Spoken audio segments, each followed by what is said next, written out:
Hello guys, welcome to your YouTube channel people teacher. आज की video में हम डिस्कस करने वाले हैं साइकोलॉजी के टॉप मोस्ट इंपॉर्टेंट टॉपिक आपका, जो कि टीचिंग ऑफ मेथड्स रहता है।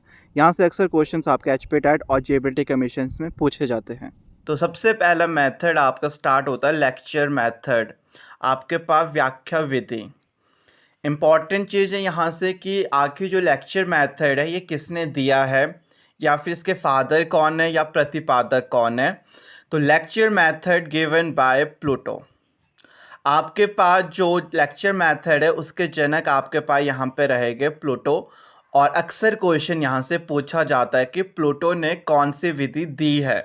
तो प्लूटो ने आपको लेक्चर मेथड दिया है। Next, this method is also known as chalk and talk method.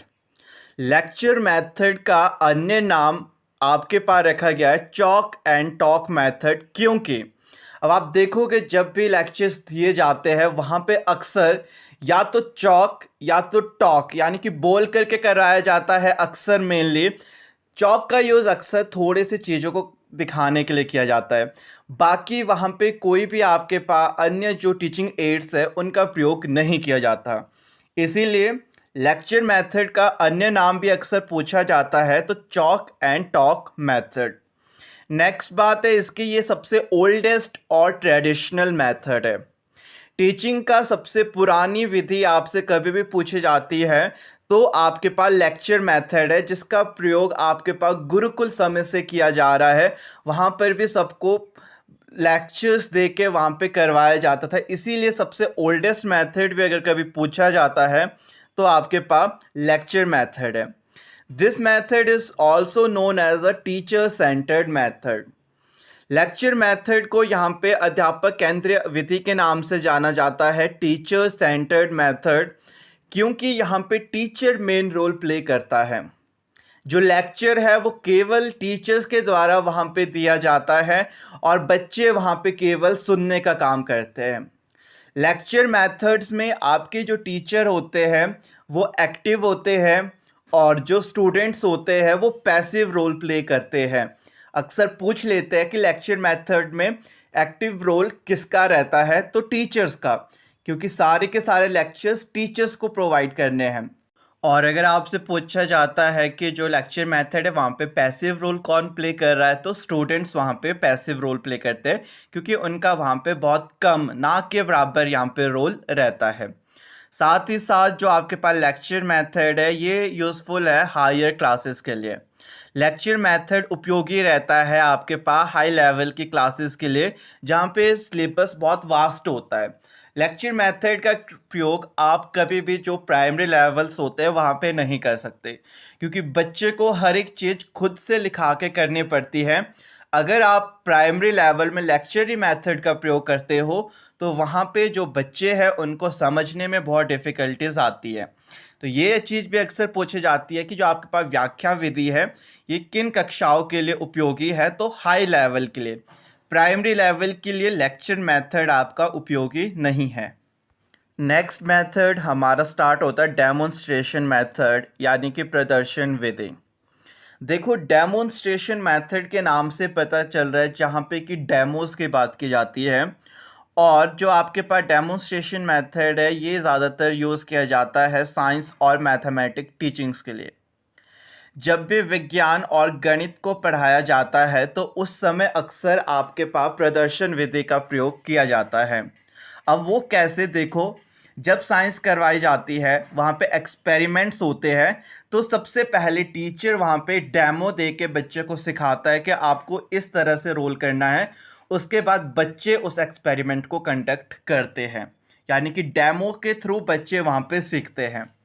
Mathematic teaching की अगर बात की जाए तो आपने देखा होगा गणित की अगर कोई एक्सरसाइज होती है तो वहाँ पे मैक्सिमम क्वेश्चन एक जैसे होते हैं, सेम। तो टीचर उसमें ऐसे एक या दो क्वेश्चन आपके करवाता है, डेमो दे के करवाता है रूल्स के माध्यम से। उसके बाद जो क्वेश्चंस बच जाते हैं वो आपको खुद करने को दिए जाते हैं, यानी कि यहाँ पे भी जो स्टूडेंट है वो डेमो के थ्रू सीख रहा है।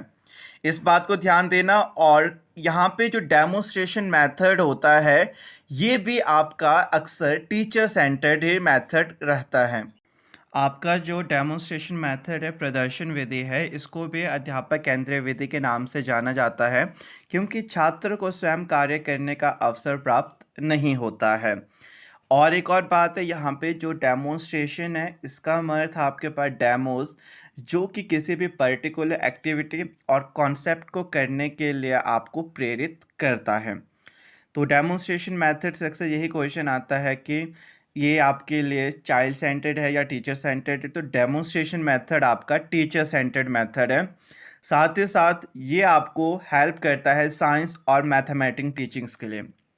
गणित और जो आपके पास विज्ञान है, इसको पढ़ाने के लिए डेमोन्स्ट्रेशन मेथड सबसे ज़्यादा उपयोगी है। तो जैसे कि आप सभी को पता है कि अभी जून में आपका जेईई टेट होने वाला है, तो इसके रिगार्डिंग हमने बैच को ओपन किया है, जो कि आपका जेईई टेट के रिगार्डिंग रहेगा। इसमें आपको online classes plus recorded classes provide की जाएगी।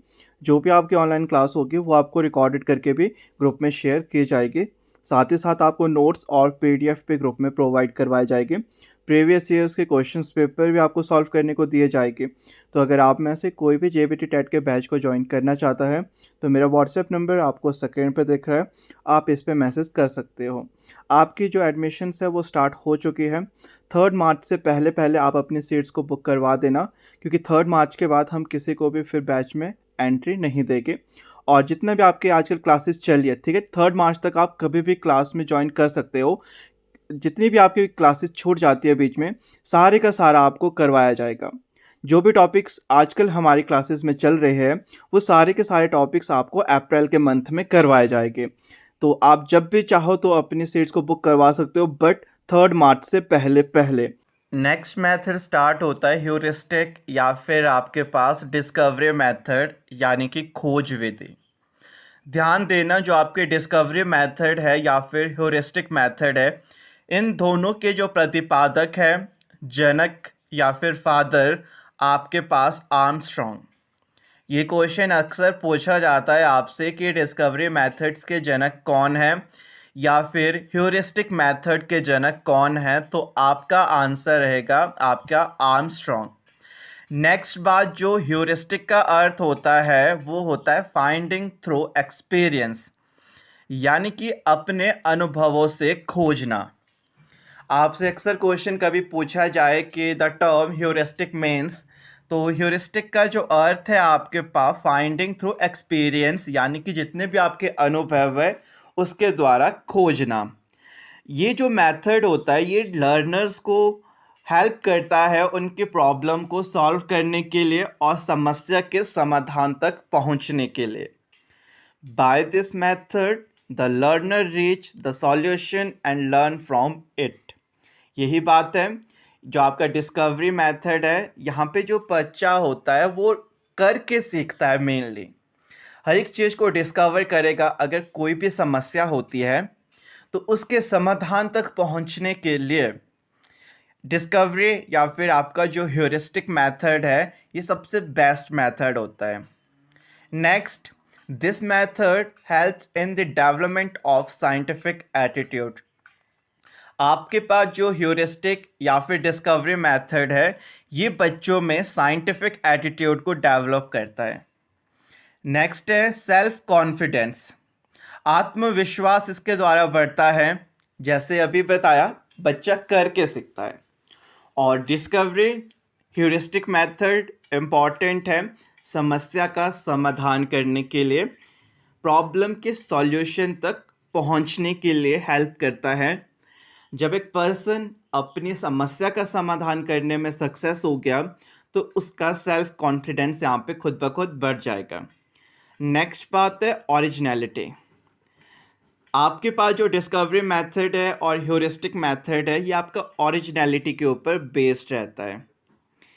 और इंडिपेंडेंट मेथड भी आपका, क्योंकि बच्चा किसी और के ऊपर यहाँ पे डिपेंड नहीं है, उसको पता है उसकी जो समस्या है उसका समाधान वो खुद खोज के करेगा, इसलिए बच्चा यहाँ पे इंडिपेंडेंट हो जाता है।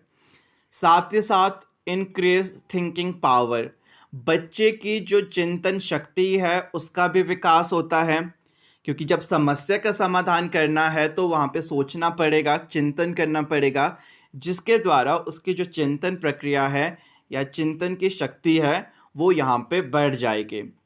तो यहाँ से अक्सर क्वेश्चन आता है कि डिस्कवरी मेथड या फिर ह्यूरिस्टिक मेथड के जनक कौन है, तो आपका आंसर रहेगा आर्मस्ट्रॉन्ग। नेक्स्ट बात, ह्यूरिस्टिक का अर्थ होता है फाइंडिंग थ्रू एक्सपीरियंस, यानी कि अनुभवों से सीखना। और ये जो मेथड होता है यहाँ पे बच्चा करके सीखता है और ये मेथड बच्चे की सॉल्यूशन तक पहुँचने में सहायता करता है। नेक्स्ट बार पूछ जाती है कि बच्चे में क्या क्या चीज़ यहाँ पे विकसित होती है, क्या क्या विकास होता है। तो साइंटिफिक एटीट्यूड, उनका सेल्फ कॉन्फिडेंस बढ़ जाता है, इंडिपेंडेंट हो जाते हैं, ओरिजिनलिटी के ऊपर बेस्ड रहते हैं और उनकी जो थिंकिंग पावर है वो भी इंक्रीज हो जाती है। नेक्स्ट मेथड हमारा स्टार्ट होता है प्ले वे मेथड, यानी कि खेल विधि। सबसे इम्पॉर्टेंट मेथड है आपकी ये, ठीक है। और जो प्ले मेथड है इसके जो प्रतिपादक है या ये दिया गया है फ्रॉबल और हेनरी कुक के द्वारा। फ्रॉबल और Henry cook play way method के जनक माने जाते हैं। और प्ले वे मेथड जो होता है यहाँ पे बच्चा खेल खेल के माध्यम से सीखता है। प्ले वे मेथड छोटी कक्षाओं के लिए यानी कि प्राइमरी लेवल के स्टूडेंट्स के लिए सबसे ज़्यादा उपयोगी रहता है, सबसे बेस्ट मेथड है। कभी भी पूछा जाता है कि निम्न में से सबसे अच्छी, सबसे बेस्ट विधि कौन सी है, तो अक्सर वहाँ पे आपको प्ले वे मेथड देखने को मिलेगा, खेल विधि।